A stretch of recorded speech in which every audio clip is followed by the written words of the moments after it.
Hi, it's me, Kawaii Lollet, and Chowie Mohair. I purposely have these friggin' coontails and look ridiculous, just throwing that out there. Yeah, okay. So there was someone asked, how do you bleach hair? I suppose at home, because I don't think you'd question that if you went to a salon. And I'm just gonna do like a walk-through talking tutorial, because I really don't want to just sit there and bleach my hair again. I could, but I don't want to. Well, I used to bleach my hair, which I have done a lot too, and these are extensions and they're shit, but still, the blue is on me. This blonde that you might see underneath. Okay. And some of the purple. I use White Magic Developer. It's 30 volume. And after I've explained the volume system, there's 10 volume, 20 volume, 30 volume, 40 volume, 20 volume. I don't know if I said that already. I don't know. And each of them, they all develop the same, but some of them take more time than that bit. 20 is, I don't know if you'd ever use a 10, so you're going like, I don't know. I know a 20 is like, you know, if you want to dye your hair like a dark color, if you don't really want to, it's to lift off the pigment so you can put another pigment on it so it stays. 30 volume is light hair, and it can lighten it a bit more, and then 40 volume is extremely hard on your hair because it develops so quickly. It all develops the same, but as I said, just really quickly. 30 volume is not my favorite. I actually do love 40 because I have no patience. I was not blessed with that virtue, and you know, so I decided that I was going to use 40, but when I went to the hairdresser's market, she purposely would not sell me 40 because she's like, yo, you don't need it, you're crazy. You always come in here and get 40, you don't need a 40. Anyways, so I got a 30, which is fine, and it's perfect because, I mean, if you're dyeing your own hair, you can really run into problems like blistering or something bad because you left your dye on for too long if you do your roots, like I really need to do my roots. I'd use a 30 because I can't watch it as well as I can watch someone else's hair. If I'm dyeing someone else's hair, I'm going to use a 40. I have no patience. To bleach hair, besides, I'm not going to talk about drugstore dyes because drugstore bleach, it only comes in 20 and it's horrible dye. It's horrible bleach, so bad for your hair. You need a package of bleach powder, which I got this from the hairdresser's market, which you can go online find. I don't know exactly where you get it in the States. This is my Canadian people. The hairdresser's market is in Halifax, Nova Scotia, and they ship all over the world, really, or at least all over Canada. Anyways, I got this stuff, and it's enough for, you know, one bottle of this. It's enough for maybe like half of my head, or, you know, maybe a little bit more depending on how I'm putting the bleach on. It's enough for my roots, and a bit more, definitely.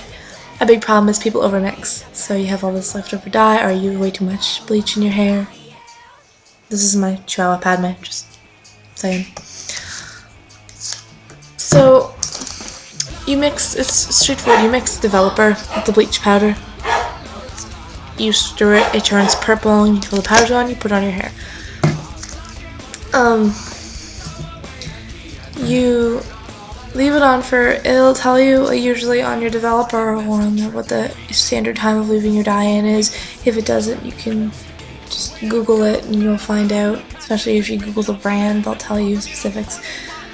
Usually what you do is bleach doesn't develop much after an hour of it being on your head, and you know, if you have it on your roots, I would suggest not leaving it in, definitely not any more than an hour or an hour and 10 minutes, because you will risk blistering and you will risk burning your scalp, and it's not fun.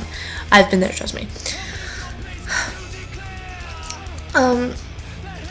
If you put your hair under, if you're bleaching your hair and you put it under a blow dryer, or you put it under you know, even one of those nice salon heating things, I forget what they're called right now, it's definitely a good idea if you wash your hair out with warm water in the end, because what can happen is if you use cold water, which a lot of, you know, purple shampoos and conditioners say use cold water, your hair can break because it's so warm, and you know, so if you're washing bleach out, use warm water, or use a bit more than room temperature. Don't use boiling water, whatever.